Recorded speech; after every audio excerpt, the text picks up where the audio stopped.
Good morning student. In today lecture we learn about the determinants of buyer behaviour. म्हणजे त्या ठिकाणी आपल्याला buyer behaviour किंवा एखाद्या कंझ्युमरच्या बिहेवियरवरती कोणकोणते फॅक्टर ठिकाणी अफेक्ट करत असतात किंवा कोणकोणत्या फॅक्टरवरती कंझ्युमर बिहेवियर जे आहे किंवा एखाद्या बायरचं बिहेवियर जे आहे हे डिपेंड असतं. मग ते फॅक्टर कोणकोणते आहेत, ते कशा पद्धतीने त्यावरती अफेक्ट करतात, कशावरती त्या ठिकाणी इन्फ्लुएन्स करतात, ते या ठिकाणी आपल्याला दिलेलं आहे. तर ते आजच्या लेक्चरमध्ये आपण पाहणार आहोत. According to Webster, buying behavior is all the psychological, social, and physical behavior of the potential buyer as they become aware of, evaluate, purchase, consume, and tell other about the product and services. Consumer or the buyer behavior is an outcome or the result of various external and environmental factors. Such factors include the economic, social, cultural, psychological, and personal. These factors have their influence on the buyer behavior. म्हणजे ज्या ठिकाणी आपल्याला Webster यांनी असं सांगितलं की buyer behaviour हे पूर्णपणे आपल्याला वेगळ्या प्रकारचे जे काही सायकोलॉजिकल फॅक्टर्स असतील किंवा वेगळ्या प्रकारचे सोशल असतील किंवा फिजिकल बिहेवियर असेल याच्यावरती आपल्याला डिपेंड असलेलं दिसून येतं. आणि पूर्णपणे कंझ्युमर बिहेवियर किंवा बायर बिहेवियर हे त्या ठिकाणी आपल्याला त्या पोटेन्शियल कस्टमरच्या सायकोलॉजिकल असतील किंवा सोशल किंवा फिजिकल बिहेवियरवरती आपल्याला डिपेंड असलेलं दिसून येतं. कारण प्रत्येक बायर किंवा प्रत्येक कंझ्युमर हा ठिकाणी वेगळ्या गोष्टी इव्हॅल्युएट करताना आपल्याला दिसून येतं. त्याचबरोबर वेगळं परचेस असेल, त्याचबरोबर वेगळ्या गोष्टी आपण कशा कंझ्युम करायच्या, त्याचा यूज कशा पद्धतीने करायचा याची इन्फॉर्मेशन ही प्रत्येक व्यक्तीजवळ आपल्याला असलेली दिसून येते. त्याचबरोबर जी काही आपण प्रोडक्ट किंवा सर्व्हिसेस यूज करत असतो त्याची इन्फॉर्मेशन ही इतर व्यक्तींना देखील आपण त्या ठिकाणी सांगत असतो. आणि आपल्याला जी वस्तू हवी आहे त्याची इन्फॉर्मेशन देखील आपण इतर व्यक्तींकडून त्या ठिकाणी घेत असतो. त्यामुळे बायर बिहेवियर जे आहे ते वेगळ्या फॅक्टरवरती म्हणजे सायकोलॉजिकल फॅक्टर असतील, सोशल फॅक्टर असतील किंवा फिजिकल फॅक्टर असतील याच्यावरती आपल्याला डिपेंड असलेलं दिसून येतं. म्हणजेच थोडक्यात आपल्या लक्षात येईल की एखाद्या कंझ्युमरचं बिहेवियर किंवा एखाद्या बायरचं बिहेवियर हे वेगळ्या प्रकारचे एक्सटर्नल किंवा एन्व्हायरमेंटल फॅक्टर जे आहेत याचा आउटकम किंवा त्याचा रिझल्ट त्या ठिकाणी आपल्याला असलेलं दिसून येतात. मग हे फॅक्टर कोणते, तर ठिकाणी इकॉनॉमिकल फॅक्टर असतील, त्याचबरोबर सोशल फॅक्टर असतील, कल्चर असेल किंवा वेगळ्या प्रकारचे सायकोलॉजीज असतील किंवा पर्सनल फॅक्टर असतील, या सर्व गोष्टींचं जे काही आउटकम असेल हे ठिकाणी आपल्याला कंझ्युमर बिहेवियरच्या माध्यमातून दिसत असतं. म्हणजेच जो कोणी कंझ्युमर असेल त्याचे इकॉनॉमिकल कंडिशन असेल किंवा कंट्रीची इकॉनॉमिकल कंडिशन असेल त्याचा इफेक्ट हा बायर बिहेवियरवरती दिसतो. त्याचबरोबर त्याचे सोशल फॅक्टर्स असतील म्हणजे त्याची सोसायटी कशा पद्धतीची आहे त्याचा इफेक्ट त्या ठिकाणी आपल्याला त्याच्या बिहेवियरवरती दिसत असतो. त्याचबरोबर त्याचं कल्चर कशा पद्धतीचं आहे, त्याची सायकोलॉजी कशा पद्धतीची आहे, त्याचा पर्सनॅलिटी कशा पद्धतीची आहे किंवा पर्सनल फॅक्टर जे असतील ते कशा पद्धतीचे आहेत त्याचा पूर्णपणे इफेक्ट हा त्याच्या बिहेवियरवरती आपल्याला आलेला दिसून येतो. मग अशा प्रकारचे जे काही वेगळे फॅक्टर आहेत त्याचा इफेक्ट कशा पद्धतीने त्या ठिकाणी होत असतो, म्हणजे ठिकाणी इकॉनॉमीचा इफेक्ट कशा पद्धतीने होत असतो, सोशलचा इफेक्ट कशा पद्धतीने होत असतो, कल्चरचा इफेक्ट कशा पद्धतीने होत असतो किंवा पर्सनल फॅक्टरचा इफेक्ट कशा पद्धतीने होत असतो तो या ठिकाणी आपल्याला दिलेला आहे. ते आपण आता पुढे पाहणार आहोत. So the first is social factor. Buyer behaviour is influence considerably by the social factor which include the family, social class, status symbol and so on.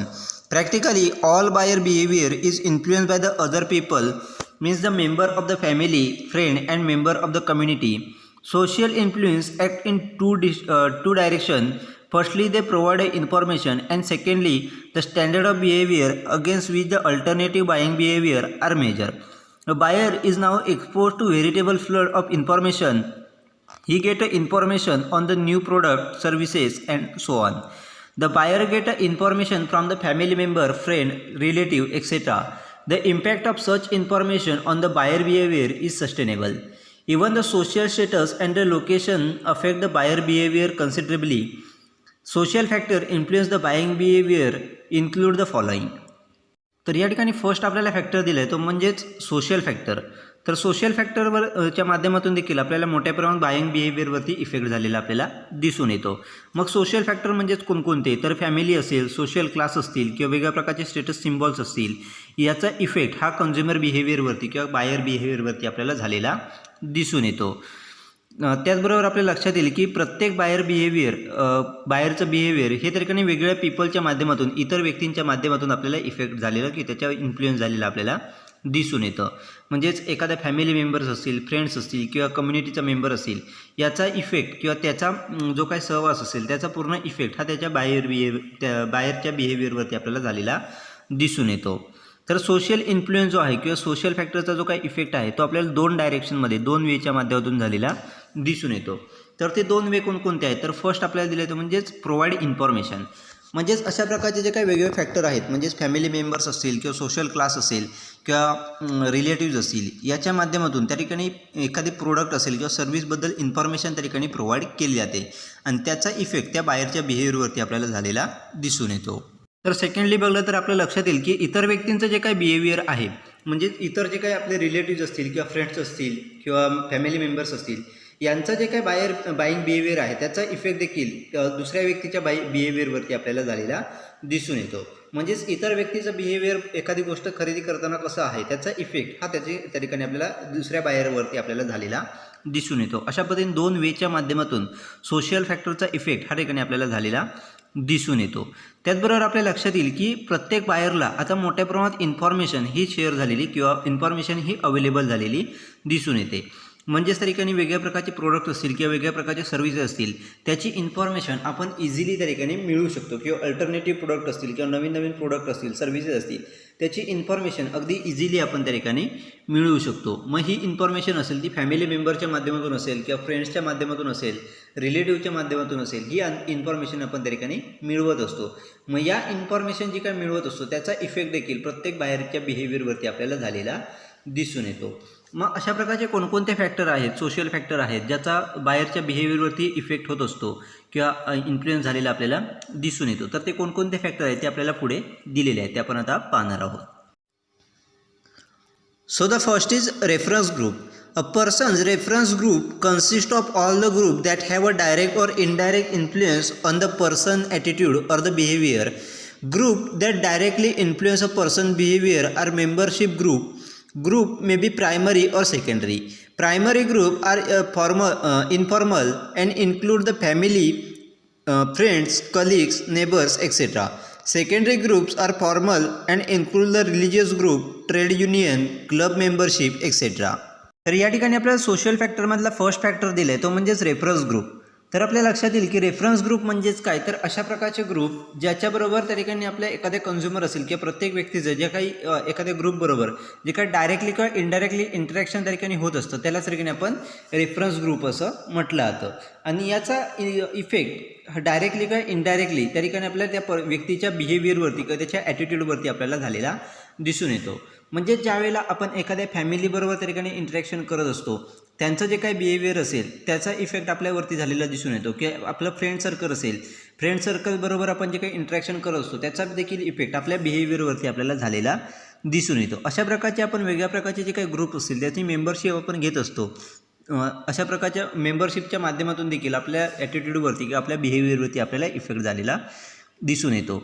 मग हे जे ग्रुप असतील ते काही वेळेला प्रायमरी ग्रुप किंवा सेकंडरी ग्रुप असे divide केलेले आपल्याला दिसून येतात. तर प्रायमरी ग्रुप म्हणजेच काय, तर प्रायमरी ग्रुप म्हणजेच इन्फॉर्मल ग्रुप. त्यामध्ये आपलं फ्रेंड सर्कल असेल, फॅमिली असेल, कलिग्ज असतील, नेबर्स असतील, हे त्या ठिकाणी आपण प्रायमरी ग्रुपमध्ये किंवा इन्फॉर्मल ग्रुपमध्ये ठिकाणी ॲड केले जातात. त्याचा इफेक्ट आपल्या बिहेवियरवरती होत असतो.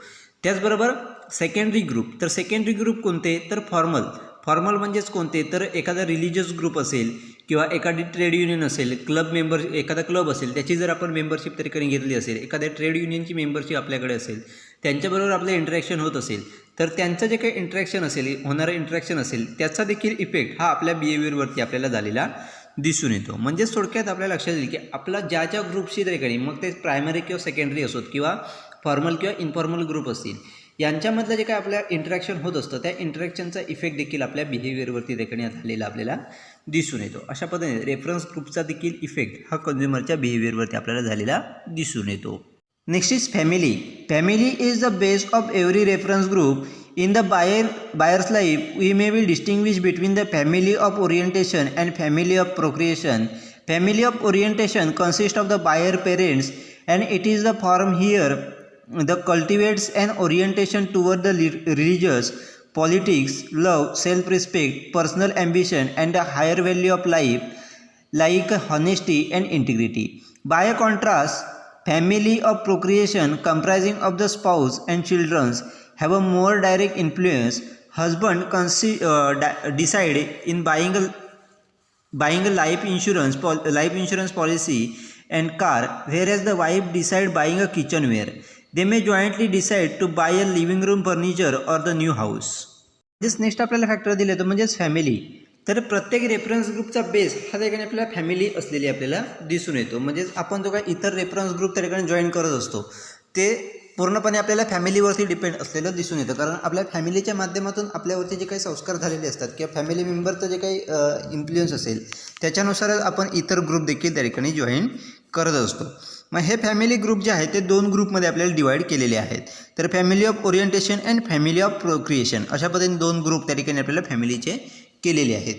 तर फॅमिली ऑफ ओरिएंटेशन म्हणजेच काय, तर आपले पॅरेंट्स म्हणजेच आपले आईवडील असतील त्यांच्या माध्यमातून आपल्या ठिकाणी वेगळ्या प्रकारचे जे काही रिलिजियस थॉट्स असतील किंवा पॉलिटिकल थॉट्स असतील, लव्ज असतील किंवा सेल्फ रिस्पेक्ट असेल किंवा पर्सनल ॲम्बिशन्स असतील किंवा हायर व्हॅल्यूज असतील, म्हणजे ठिकाणी हॉनेस्टी असेल, इंटिग्रिटी असेल, याच्यासारख्या ज्या काही गोष्टी असतील त्या आपल्या पॅरेंटच्या माध्यमातून आपल्यावरती इन्फ्लुएन्स करताना किंवा आपण त्या ठिकाणी इन्फ्लुएन्स करताना आपल्याला दिसून येतात. म्हणजेच आपले पॅरेंट्स आपल्याला कशा पद्धतीने वागलं पाहिजे, त्याचबरोबर आपण जे आपलं जे काही रिलिजन असेल त्याच्याबद्दल इन्फॉर्मेशन आपल्याला देत असतात, पॉलिटिकल इन्फॉर्मेशन आपल्याला देत असतात, सेल्फ रिस्पेक्ट आपल्याला कशा पद्धतीने असला पाहिजे, पर्सनल ॲम्बिशन आपण कशा पद्धतीने ठेवली पाहिजे, याची इन्फॉर्मेशन ही तरीकेने आपल्या फॅमिली मेंबर्सकडून म्हणजे आपल्या पॅरेंट्सकडून तरीकेने आपल्याला मिळत असते. मग ही जी काही फॅमिली आहे त्याला सारखेने आपण फॅमिली ऑफ ओरिएंटेशन असं म्हटलं जातं आणि त्याचा इफेक्ट पूर्णपणे आपल्या बिहेवियरवरती त्या ठिकाणी आपल्याला झालेला दिसून येतो.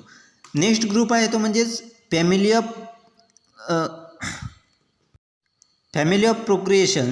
तर त्यामध्ये आपल्या लक्षात येईल की फॅमिली ऑफ प्रोक्रिएशनमध्येच कोण असतो, तर आपला जो कोणी जोडीदार असेल किंवा आपली मुलं असतील यांचा समावेश हा ठिकाणी फॅमिली ऑफ प्रोक्रिएशनमध्ये आपल्याला केलेला दिसून येतो आणि त्याचा देखील इफेक्ट हा ठिकाणी आपल्या बाईंग बिहेवियरवरती झालेला दिसून येतो. म्हणजे आपला लाईफ पार्टनर कोण आहे, त्याचे थॉट्स कशा पद्धतीचे आहेत, मुलं असतील तर त्यांचा इफेक्ट हा त्याच्या बिहेवियरवरती आपल्याला झालेला दिसून येतो. म्हणजेच आपल्या लक्षात येईल की डायरेक्टली जर आपण फॉर एक्झाम्पल जर आपण बघितलं तर आपल्या लक्षात येईल की जो काही कुटुंब प्रमुख असेल म्हणजे हजबंड असेल, म्हणजेच जो काही नवरा आहे तो त्या ठिकाणी आपल्या लाईफ इन्शुरन्स पॉलिसीज असतील किंवा आपण कार असेल ती घ्यायची की नाही याच्याविषयीचे डिसिजन हे ठिकाणी आपल्याला घेतलेले दिसून येतात. परंतु जर त्याच्या विरुद्ध एखादं जर किचनवेअर म्हणजेच एखाद्या किचनसाठी एखादी वस्तू घ्यायची असेल, स्वयंपाकघरात एखादी वस्तू घ्यायची असेल तर त्याचा डिसिजन हा पूर्णपणे ठिकाणी वाईफ आपल्याला घेताना दिसून येते. म्हणजेच त्या ठिकाणी कोणत्या एरियामधला वस्तू कोणी घ्यायची किंवा कोणत्या गोष्टी कोणी घ्यायच्या याचा डिसिजन देखील त्या ठिकाणी आपल्याला प्रत्येक व्यक्तीवरती डिपेंड असलेला दिसून येतो. मग अशा ज्या काही व्यक्ती असतील त्याला सगळे आपण फॅमिली ऑफ प्रोक्रिएशन असं म्हटलं जातं. अशा पद्धतीने त्या ठिकाणी फॅमिलीचा इफेक्ट किंवा आपली जी काही फॅमिली असेल, फॅमिली मेंबर्स असतील त्यांचा इन्फ्लुएन्स किंवा त्यांचा इफेक्ट हा ठिकाणी आपल्याला कन्झ्युमरच्या बाईंग बिहेवियरवरती झालेला दिसून येतो. Next is roles and status. Every individual in his life plays a number of roles and occupy the different status. A young man plays a role of son with his parent and a performer role of elder brother to his younger brother. In the club, the some person plays a role of an ordinary members. He plays a subscription participants in the different program and may also introduce a new member to the club. Every role carries a status reflecting a general respect gives to it by the society. A CEO has a higher status than the area manager, who enjoy the higher status than the clerk.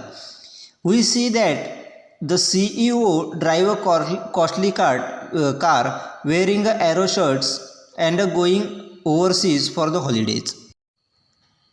Next ठिकाणी आपल्याला factor दिले तर म्हणजेच role and status. म्हणजेच त्या ठिकाणी आपल्याला लक्षात येईल की प्रत्येक इंडिव्हिज्युअल व्यक्ती जी आहे ती त्याच्या पूर्ण लाईफमध्ये पूर्ण जीवनामध्ये वेगळ्या प्रकारचे रोल्स असतील किंवा वेगळ्या प्रकारचे स्टेटस जे आहेत ते ऑक्युपाय करताना आपल्याला दिसतात. म्हणजेच वेगळ्या प्रकारचे रोल प्ले करताना दिसून येतात. त्याचबरोबर वेगळ्या प्रकारचं स्टेटस जे आहे ते ठिकाणी आपल्याला कमवताना दिसून येतात. म्हणजेच एखादी यंग व्यक्ती असेल ती त्याच्या पॅरेंटबरोबर त्या ठिकाणी त्याच्या मुलाचं नातं त्या ठिकाणी आपल्याला निभावताना दिसून येतं. त्याचबरोबर एखादा मोठा भाऊ असेल तो लहान भावाबरोबर मोठ्या भावाचं रिलेशन हे त्या ठिकाणी आपल्याला परफॉर्म करताना तो रोल देखील प्ले करताना आपल्याला दिसून येतो.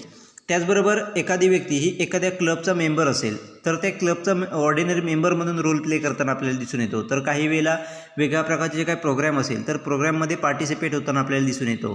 त्याचबरोबर क्लबमध्ये जे काही नवीन मेंबर्स असतील ते नवीन मेंबर्सला देखील काही वेळेला इंट्रोड्यूस आपल्याला करताना दिसून येतो. म्हणजे थोडक्यात अशा पद्धतीने वेगळ्या प्रकारचे रोल जे आहेत हे तरीकेने आपल्याला प्रत्येक व्यक्तीच्या माध्यमातून प्ले केलेले दिसून येतात. त्याचबरोबर आपल्या लक्षात येईल की प्रत्येक जे काही स्टेटस असेल त्यानुसार रोल असेल त्याच्यानुसार स्टेटस हे त्या ठिकाणी आपल्याला सोसायटीच्या माध्यमातून दिलेलं दिसून येतं किंवा आणि त्या स्टेटसनुसार त्या ठिकाणी आपल्याला रिस्पेक्ट जो आहे तो सोसायटीच्या माध्यमातून दिला जातो.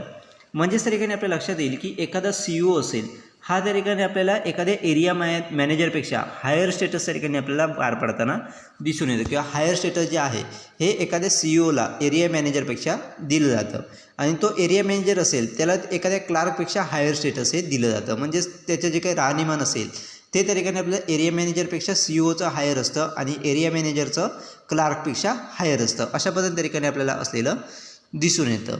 म्हणजेच थोडक्यात आपल्या लक्षात येईल की एखाद्या कंपनीचा CEO जो आहे तो त्या कंपनीच्या एरिया मॅनेजरपेक्षा त्या ठिकाणी आपल्याला कॉस्टली कार यूज करताना दिसून येतात. त्याचबरोबर चांगल्या पद्धतीचे कपडे क्लोथ जे आहेत किंवा शर्ट जे आहेत ते आपल्याला यूज करताना आपल्याला दिसून येतात.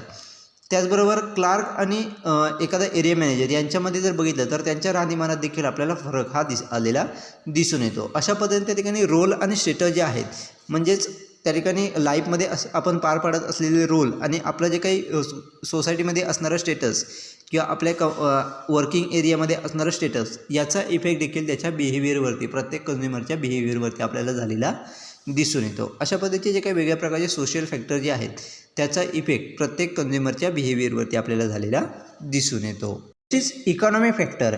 Economic factors such as income and purchasing power affect the buying behavior. A rich buyer may not be very alert about the price and may purchase a product with a high price. A person from the low income group will be very sensitive and alert about the price and may not purchase a product even the limited price rise. The middle class buyer prefer to collect the information on the price from the different sources and take an appropriate buying decision. Buyer behavior is affected due to the high or the low purchasing power. Next त्या ठिकाणी आपल्याला factor दिलं तो म्हणजेच economic factor. म्हणजेच त्या ठिकाणी economic factor जे आहेत म्हणजेच त्यामध्ये इन्कम ग्रुप असेल किंवा एखाद्या व्यक्तीचं इन्कम असेल किंवा त्या व्यक्तीची पर्चेसिंग पॉवर जी असेल त्याचा इफेक्ट देखील त्या बायर बिहेवियरवरती आपल्याला झालेला दिसून येतो. म्हणजेच त्या ठिकाणी आपल्याला लक्षात येईल की एखादा श्रीमंत बायर असेल म्हणजेच त्याचं इन्कम जे आहे ते हाय इन्कम असेल त्याची इकॉनॉमिक कंडिशन जर चांगली असेल तर तो एक प्रोडक्टच्या प्राईसबद्दल त्या ठिकाणी आपल्याला जास्त प्रमाणात अलर्ट किंवा प्राईसकडे जास्त फोकस करताना आपल्याला दिसून येत नाही. हायर प्राईजला देखील प्रोडक्ट आपल्याला खरेदी करताना दिसून येतो. परंतु जर लो इन्कम ग्रुपमधला एखादा बायर असेल किंवा एखादी व्यक्ती असेल तर तो त्या प्रोडक्टच्या प्राईसबद्दल खूप सेन्सिटिव्ह त्या ठिकाणी असलेला आपल्याला दिसून येतो किंवा त्या प्राईसबद्दल त्या ठिकाणी अलर्ट असलेला आपल्याला दिसून येतो. म्हणजेच त्या प्रोडक्टची प्राईस थोडी जरी त्या ठिकाणी वाढली तरी तो प्रोडक्ट आपल्याला खरेदी करताना दिसत नाही. अशा पद्धतीने इन्कम ग्रुपचा देखील इफेक्ट हा ठिकाणी आपल्याला झालेला दिसून येतो. त्याचबरोबर मिडल क्लास बायरचा विचार केला तर आपल्याला लक्षात येईल की मिडल क्लास बायर जे आहेत त्या प्रोडक्टच्या प्राईसबद्दल वेगवेगळ्या सोर्सच्या माध्यमातून इन्फॉर्मेशन ही कलेक्ट करताना आपल्याला दिसून येतात. मग त्या ठिकाणी ऑनलाईनच्या माध्यमातून असेल वेगवेगळ्या शॉप्स असतील त्या वेगवेगळ्या शॉपमध्ये जाऊन त्या ठिकाणी सेम प्रोडक्टची प्राईस ही त्या ठिकाणी विचारली जाते. मग त्यांची इन्फॉर्मेशन ही कलेक्ट केली जाते आणि त्याच्यानुसार ज्या ठिकाणी आपल्याला अगदी अफोर्डेबल प्राईस मिळेल त्या ठिकाणी आपल्याला प्रोडक्ट हे बाय केलं जातं. अशा पद्धतीने त्या ठिकाणी आपल्याला इन्कमचा किंवा प्रोडक्टची प्राईस असेल किंवा इकॉनॉमिक फॅक्टर जे आहे त्याचा इफेक्ट त्या ठिकाणी आपल्याला झालेला दिसून येतो. मग हे इकॉनॉमिक फॅक्टर कोणकोणते आहेत मग त्याचा इफेक्ट कशा पद्धतीने होतो ते या ठिकाणी आपल्याला दिलेले आहेत. मग ते फॅक्टर कोणकोणते आहेत ते आपण आता पुढे पाहणार आहोत. So the first is disposable personal income. It refers to the money at which the disposal of the consumer to spend. For example, in the small family where the every member is earning, the consumer will have a higher disposable personal income. As against this, whereas only one person is working and there are many more mouths to be fed, disposable personal income will be low. तर first या ठिकाणी आपल्याला factor दिला तो म्हणजे disposable personal income. तर disposable personal income म्हणजेच काय तर एखाद्या फॅमिलीमध्ये एखादी व्यक्ती जी काही त्या ठिकाणी एखाद्या गोष्टीसाठी अमाऊंट स्पेंड करू शकते किंवा इन्कम जे आहे हे स्पेंड करू शकते त्याला सर आपण डिस्पोजेबल पर्सनल इन्कम असं म्हटलं जातं. म्हणजेच टोटल जे काय अर्निंग असेल त्याच्यामध्ये टॅक्स पेमेंट असेल किंवा इतर ज्या काही गोष्टी आपण पे करत असतो त्या पे केल्याच्या नंतर आपल्याकडे जी काही अमाऊंट राहत असते किंवा आपल्याला जे काही इन्कम जनरेट होत असतं त्याला सर आपण डिस्पोजेबल इन्कम असं म्हटलं जातं. मग अशा प्रकारचं जे काही डिस्पोजेबल पर्सनल इन्कम आहे त्याचा इफेक्ट त्या ठिकाणी आपल्याला प्रत्येक कन्झ्युमरच्या बाईंग बिहेवियरवरती आपल्याला झालेला दिसून येतो. मग तो कशा पद्धतीने तर आपल्या लक्षात येईल की फॉर एक्झाम्पल बघितलं तर एखादी स्मॉल फॅमिली आहे 4 मेंबरची त्या ठिकाणी फॅमिली आहे. त्या 4 फॅमिली मेंबरपैकी 4ही मेंबर त्या ठिकाणी काही ना काहीतरी त्या ठिकाणी अर्न करत आहेत. त्यामुळे त्या फॅमिलीचं टोटल इन्कम जे आहे हे त्या ठिकाणी आपल्याला वाढलेलं दिसून येतं. म्हणजेच प्रत्येक व्यक्ती काही ना काही कमवत असल्यामुळे त्या ठिकाणी टोटल इन्कम हे त्या ठिकाणी वाढत असतं.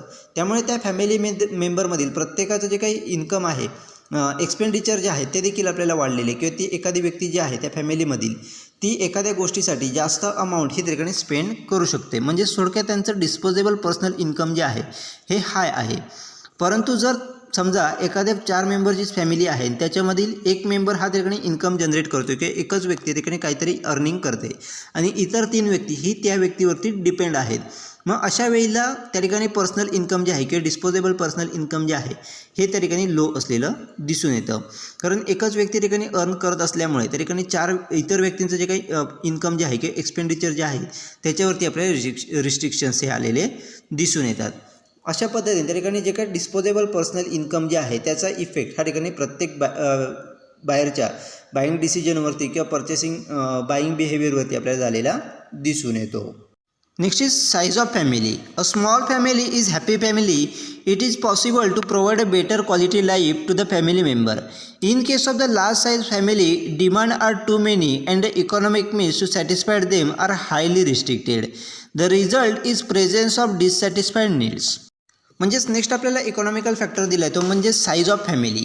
म्हणजेच आपली फॅमिली साईज किती आहे त्याचा इफेक्ट देखील त्या ठिकाणी आपल्याला कंझ्युमर बाईंग बिहेवियरवरती झालेला दिसून येतो.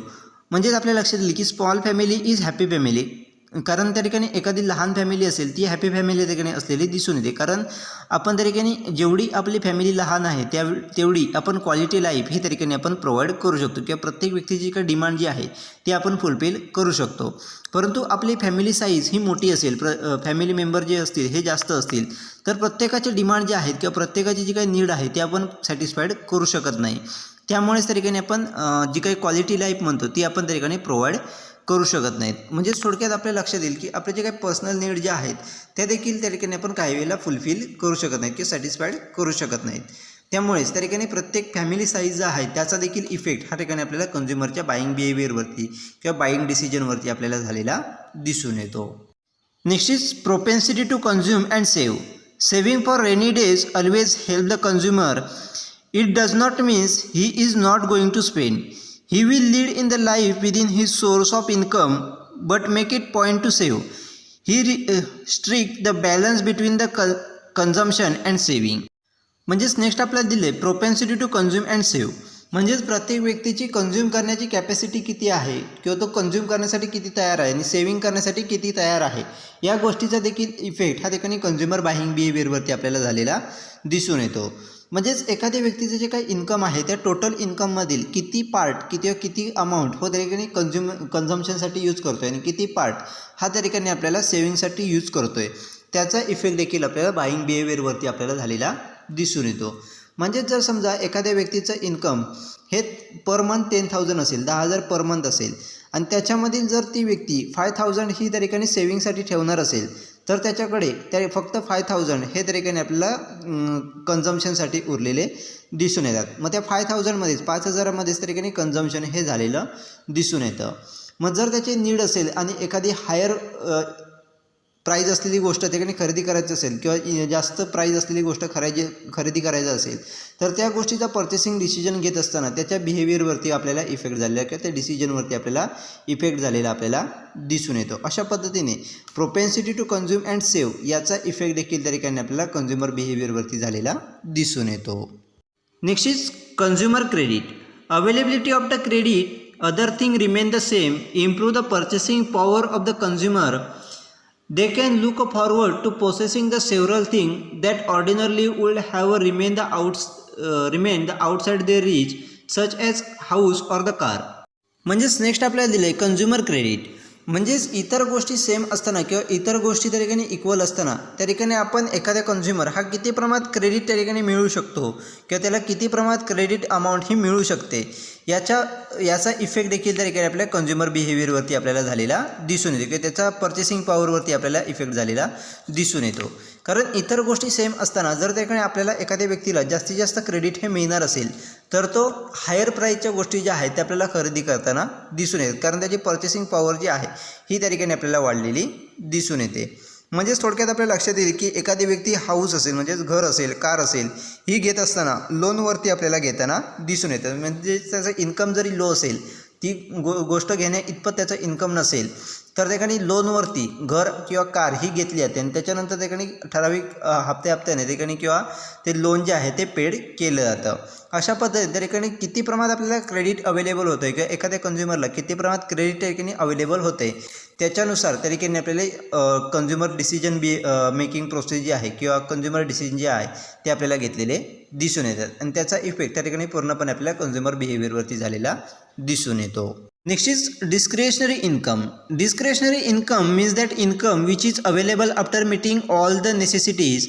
This income is used by the consumer at his discretion. In order to enjoy it, the consumer is required to put in extra efforts. Certainly, his income status improve through higher purchasing power. Next ठिकाणी आपल्याला दिले ते म्हणजे discretionary income. तर discretionary income म्हणजेच काय, तर अशा प्रकारचं इन्कम जे त्या ठिकाणी आपल्या जे काही बेसिक नीड्स असतील किंवा जे काही नेसेसरी गरजा असतील किंवा बेसिक नीड्स असतील त्या फुलफिल झाल्याच्यानंतर जे काही इन्कम अवेलेबल राहतं किंवा इन्कम जे काही आपल्याकडे शिल्लक असतं त्याला सगळे आपण डिस्क्रिशनरी इन्कम असं म्हटलं जातं. मग हे इन्कम जे आहे त्याचा फायदा घेण्यासाठी किंवा ती इन्कम आपल्याला यूज करण्यासाठी प्रत्येक कंझ्युमरला एक्स्ट्रा एफर्ट्स हे ठिकाणी घ्यावे लागतात. मग हे एक्स्ट्रा एफर्ट्स आपण कशा पद्धतीने घेणार आहोत किंवा कोणत्या गोष्टी त्याच्या माध्यमातून आपण खरेदी करणार आहोत याच्यानुसार त्या ठिकाणी कंझ्युमर बिहेवियरवरती इफेक्ट आपल्याला झालेला दिसून येतो. म्हणजेच ज्या प्रमाणात आपलं डिस्क्रिशनरी इन्कम हे हाय असेल तेवढं त्या ठिकाणी आपल्याला हायर व्हॅल्यू थिंग्स ह्या खरेदी आपल्याला केलेल्या दिसून येतात. म्हणजे ज्या व्यक्तीचं इन्कम डिस्क्रिशनरी इन्कम हे जास्त असेल तो हाय व्हॅल्यू थिंग्स किंवा हाय व्हॅल्यूच्या ज्या काही गोष्टी असतील त्या आपल्याला खरेदी करताना दिसून येतात. आणि ज्या व्यक्तीचं डिस्क्रिशनरी इन्कम हे कमी असतं हे ते व्यक्ती ती अगदी लो इन्कमचे प्राईस प्रोडक्ट आपल्याला खरेदी करताना आपल्याला दिसून येतात. अशा पद्धतीने आपल्याला डिस्क्रिशनरी इन्कम किती आहे त्याचा देखील इफेक्ट हा कंझ्युमर बिहेवियरवरती किंवा डिसिजन मेकिंगवरती आपल्याला झालेला दिसून येतो. अशा पद्धतीने वेगवेगळ्या प्रकारचे जे काही इकॉनॉमिक फॅक्टर जे आहेत म्हणजेच त्या ठिकाणी डिस्पोजेबल पर्सनल इन्कम असेल, फॅमिली साईज असेल किंवा प्रोपेन्सिटी टू कंझ्युम अँड सेव्ह असेल, कंझ्युमर क्रेडिट असेल अँड डिस्क्रिशनरी इन्कम असेल, हे जे काही इकॉनॉमिक फॅक्टर आहेत त्याचा देखील इफेक्ट हा प्रत्येक कंझ्युमर बिहेवियरच्या डिसिजन मेकिंगवरती किंवा कंझ्युमर बिहेवियरवरती आपल्याला झालेला दिसून येतो. Next is cultural factor. Cultural factor include the values, beliefs, faith and the traditions accepted willingly by the buyers or the special class of buyers. म्हणजेच नेक्स्ट ठिकाणी आपल्याला दिलं आहे कल्चरल फॅक्टर. तर कल्चरल फॅक्टर म्हणजेच कोणते फॅक्टर, तर ठिकाणी वेगळ्या प्रकारचे व्हॅल्यूज असतील, बिलीफ्स असतील, फेथ्स असतील किंवा एखाद्या बायरच्या माध्यमातून जे काही वेगळ्या प्रकारचं ट्रॅडिशन हे ॲक्सेप्ट केलं जातं हे त्या ठिकाणी कल्चरल फॅक्टरमध्ये इन्क्लूड केलं जातं. किंवा एखाद्या स्पेसिफिक बायरच्या ग्रुपच्या माध्यमातून जे काही कल्चर त्या ठिकाणी ॲक्सेप्ट केलं जातं त्यालाच त्या ठिकाणी आपण किंवा जे काही ट्रेडिशन ॲक्सेप्ट केलं जातं अशा प्रकारचे जे काही फॅक्टर आहेत हे त्या ठिकाणी कल्चरमध्ये इन्क्लूड केले जातात. मग हे कल्चरल फॅक्टर जे आहेत हे देखील त्या ठिकाणी आपल्याला प्रत्येक कंझ्युमरच्या बाईंग बिहेवियरवरती इफेक्ट करताना दिसून येतात. मग हे कल्चरल फॅक्टर कोणकोणते आहेत ते कशा पद्धतीने इफेक्ट करतात ते आपल्याला पुढे दिलेले आहेत, ते आपण आता पुढे पाहणार आहोत. So the first is culture. Culture is a social heritage. It relates to the social values, attitude toward the work, beliefs, moral, language, and so on. Cultural influence are so the pervasive that they are hard to identify and analyze. Cultural influence act as a basis of the market segment, basis for the market segmentation, product development, and advertising. The Gujaratis, Maharashtrians, Tamilians, and the people from the UPs have a diverse cultural background and need a different product, clothing for the daily life, etc. Cultural factor exert deepest influence on the consumer behavior. म्हणजेच या ठिकाणी first आपल्याला factor दिलं तो म्हणजेच culture. तर culture म्हणजेच काय, तर एखाद्या व्यक्तीची काही सोशल हेरिटेज असेल त्याला त्या ठिकाणी आपण कल्चर असं म्हटलं जातं. म्हणजेच त्या ठिकाणी आपण एखाद्या कामाबद्दल त्या ठिकाणी आपला ॲटिट्यूड कशा पद्धतीचा आहे, आपले सोशल व्हॅल्यूज काय आहेत, आपले बिलीफ्स कोणकोणते आहेत, मॉरल्स कोणकोणते आहेत, लँग्वेज कशा पद्धतीने आपण यूज करतो आहे किंवा कोणती लँग्वेज आपण त्या ठिकाणी बोलतो, या सर्व गोष्टी ह्या ठिकाणी कल्चरमध्ये इन्क्लूड केल्या जातात. मग या गोष्टी कशा पद्धती आपलं कल्चर कशा पद्धतीचं आहे त्याचा इफेक्ट त्या ठिकाणी आपल्याला कंझ्युमर बिहेवियरवरती झालेला दिसून येतो. आणि एखाद्या व्यक्तीचं जे काही कल्चर जे आहे ते आयडेंटिफाय करणं किंवा ते ॲनालाइज करणं खूप हार्ड त्या ठिकाणी आपल्याला असलेलं दिसून येतं. त्याचबरोबर आपल्या लक्षात येईल की कल्चरल फॅक्टर जे आहेत हे त्या ठिकाणी आपल्याला मार्केट सेगमेंटेशन असेल, प्रोडक्ट डेव्हलपमेंट असेल किंवा ॲडव्हर्टायझिंग असेल याच्यासाठी महत्त्वाचं असलेलं दिसून येतं, जेणेकरून आपलं प्रोडक्ट जे आहे ते योग्यरित्या आपण त्या ठिकाणी डेव्हलप करू शकतो. त्याची ॲडव्हर्टायझिंग जी आहे ते इफेक्टिव्ह पद्धतीने आपण कन्झ्युमरपर्यंत कशा पद्धतीने पोहोचवली पाहिजे याच्यासाठी कन्झ्युमरचं कल्चर हे त्या ठिकाणी महत्त्वाचं असलेलं आपल्याला दिसून येतं. म्हणजेच फॉर एक्झाम्पल पाहिलं तर आपल्या लक्षात येईल की गुजराती लोक असतील किंवा महाराष्ट्रीयन लोक असतील किंवा तमिलियन लोक असतील किंवा UPमधून आलेली जी काही लोकं असतील त्यांचं राहणीमान असेल किंवा त्यांचं जे काही कल्चर असेल याच्यामध्ये आपल्याला मोठ्या प्रमाणात तफावत असलेली आपल्याला दिसून येते.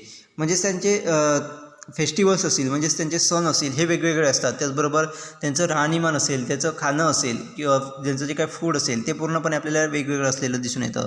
त्यांचे टेस्ट अँड प्रेफरन्सेस देखील आपल्याला वेगवेगळे असलेले दिसून येतात. त्यांची लाईफस्टाईल वेगवेगळी असलेली दिसून येते आणि त्याचाच पूर्णपणे इफेक्ट हा त्याच्या बाईंग बिहेवियरवरती, कोणते प्रोडक्ट आपण बाय केले पाहिजेत, कोणते बाय केले नाही पाहिजेत याच्यावरती आपल्याला इफेक्ट झालेला दिसून येतो. अशा पद्धतीचे काय कल्चर फॅक्टर आहे त्याचा इफेक्ट त्या ठिकाणी आपल्याला प्रत्येक कन्झ्युमरच्या बिहेवियरवरती आपल्याला झालेला दिसून येतो आणि हा इफेक्ट पूर्ण अगदी डीपली त्या ठिकाणी त्या कन्झ्युमर बिहेवियरवरती अगदी डीपमध्ये त्या ठिकाणी आपल्याला झालेला दिसून येतो. Next is sub culture. Every culture consists of the several subculture which provide a more specific identification and socialization of its members. Subculture will include the nationality groups such as Indian, English, Chinese, etc. Second is religious groups such as Hindus, Muslim, Christians, Sikh, etc. Third one is racial groups such as Mongols, Arabs, Aryans, etc. ठिकाणी आपल्याला factor दिले तो म्हणजे सब culture.